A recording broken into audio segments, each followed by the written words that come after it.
Rema hari ini, Yesaya 40 ayat 31. Tetapi orang-orang yang menanti-nantikan Tuhan mendapat kekuatan baru.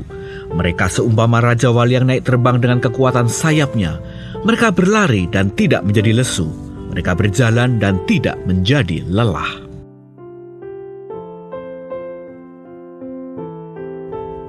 Maria dikenal sebagai orang yang murah senyum, tekun bekerja, dan setia melayani. Namun, tidak banyak yang mengetahui bahwa di balik senyum lembutnya, hatinya lelah dan penuh pergumulan. Ada malam-malam ketika ia hanya duduk diam sambil menangis dan berdoa.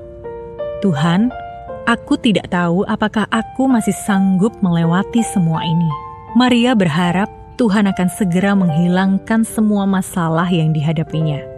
Setiap pagi, sebelum menghadapi hari yang penuh tekanan, ia meluangkan waktu untuk berdiam diri, membaca firman Tuhan, dan membawa seluruh bebannya dalam doa. Seiring berjalannya waktu, Maria menyadari sebuah kebenaran yang indah. Keadaan bisa saja tak kunjung berubah, tetapi melalui doa, ia menerima kekuatan baru dari Tuhan tiap-tiap harinya.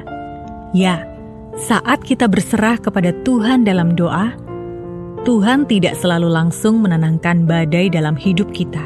Namun, Tuhan memberi kita kekuatan bagai Raja Wali yang terbang tinggi melewati badai itu. Masalah-masalah yang kita hadapi mungkin belum selesai. Tetapi, hati kita tidak lagi dikuasai oleh ketakutan dan kekhawatiran. Melalui doa, kita akan menemukan damai sejahtera yang tidak bergantung pada keadaan. Kita belajar bertahan bukan karena kita kuat, tetapi karena setiap hari Tuhan memperbarui kekuatan kita. Kekuatan yang Tuhan berikan pun melebihi tekanan yang harus kita tanggung.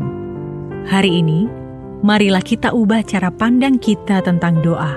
Doa bukanlah sekedar sarana untuk meminta sesuatu kepada Tuhan. Doa adalah tempat kita berjumpa dengan Tuhan dan membangun hubungan pribadi dengannya.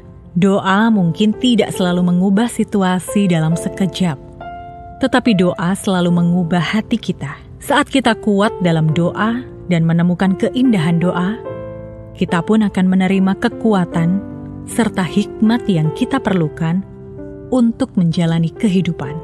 Pada akhirnya, orang yang berlutut di hadapan Tuhan akan memiliki kekuatan untuk berdiri teguh menghadapi setiap badai kehidupan. Saat ini, tekanan atau pergumulan apa yang paling sering membuat Anda merasa lelah dan kehilangan kekuatan? Ketika menghadapi masalah, apakah Anda lebih fokus meminta Tuhan mengubah keadaan atau mencari kekuatan Tuhan untuk melewati keadaan tersebut? Mengapa? Langkah praktis apa yang dapat Anda lakukan minggu ini untuk meluangkan waktu berdoa dan menantikan Tuhan setiap hari? Bapa yang penuh kasih, terima kasih karena Engkau selalu hadir dalam setiap pergumulan hidup kami. Ketika kami merasa lelah, takut, dan tidak sanggup melangkah lagi, ajarlah kami untuk datang kepadamu dan menantikanmu dalam doa. Berikanlah kami kekuatan yang baru, damai sejahtera yang melampaui segala akal, dan hati yang tetap berharap kepadamu. Tolong kami untuk tetap setia berjalan bersamamu, apapun keadaan yang kami hadapi. Di dalam nama Tuhan Yesus kami berdoa. Amin. Doa memberi kekuatan untuk bertahan di tengah tekanan hidup.